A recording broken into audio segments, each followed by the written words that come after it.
Seigneur, apprenons à prier. Luc chapitre 11e, le premier verset. Sœurs et frères, paix et joie. La première demande des disciples à Jésus, Seigneur, apprenons à prier, est une urgence aujourd'hui dans nos sociétés où nous avons perdu le sens et le goût de la prière.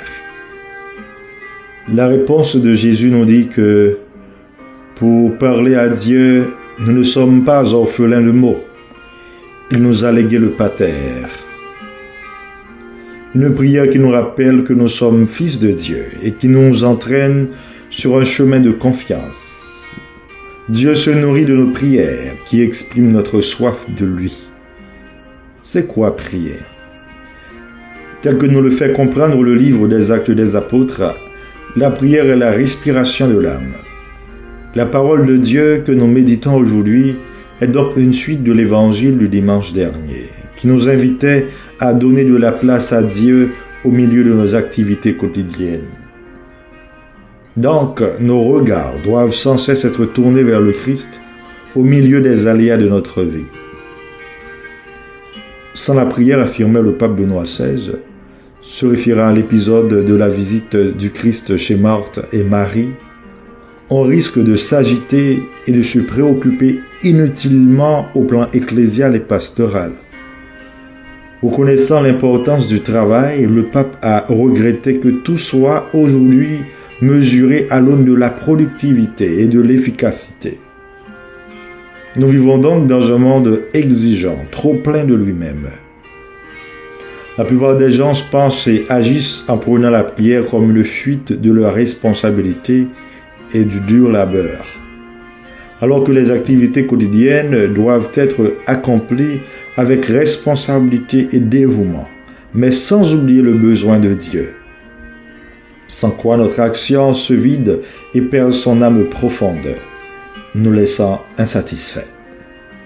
C'est donc le sens profond de cette prière que Jésus adresse à ses disciples.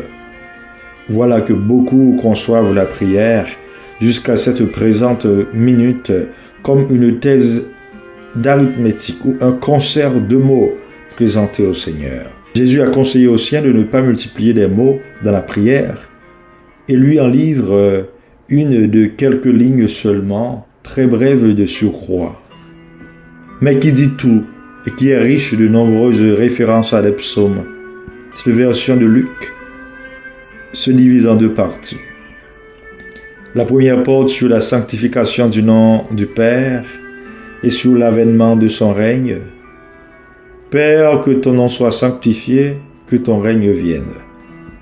Il existe un lien fondamental entre cet appel à la sanctification et ce commandement. Tu ne prononceras pas le nom de Dieu en vain. Son nom doit être sanctifié comme son jour. Jésus, parlant du règne de Dieu, nous fait aussi penser à la double dimension du royaume de Dieu, le déjà là et le pas encore là du royaume. Le déjà là car Jésus est l'auto-basileas, Jésus est le royaume lui-même, lui qui était dans le monde. Et le pas encore là, c'est que nous attendons tous son dernier avènement.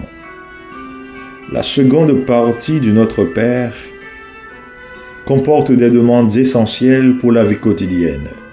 Le pain de chaque jour, le pardon mutuel des péchés et la protection divine devant les tentations. C'est pour dire que la prière suppose une action concrète ou des actions concrètes. La demande du pain quotidien ne nous dédouane pas du travail quotidien. Nous ne pouvons pas prier le pater si nous ne sommes pas prêts à nous pardonner mutuellement. Le problème du mal, de la violence, de la faim, de l'insécurité sur toutes ses formes met l'homme en face de sa plus grande faiblesse. La tentation peut être multiforme. Sans la grâce du Seigneur et de nos efforts de prière au quotidien, nous pouvons facilement nous éloigner des sentiers du bien et de la vertu. Sœurs et frères, la prière doit nous amener à la conversion. Nous devons rester le même tout en devenant autre, en priant. Devenir un être renouvelé avec un cœur qui craint Dieu et qui fait confiance, avec des mains ouvertes et généreuses, des lèvres qui demandent et qui bénissent. Oui, le Seigneur veille sur nous à chaque heure qui passe. Il aime quand nous nous adressons à lui avec foi. Qu'il exauce nos prières pour le monde et pour le changement des cœurs en Haïti. Amen.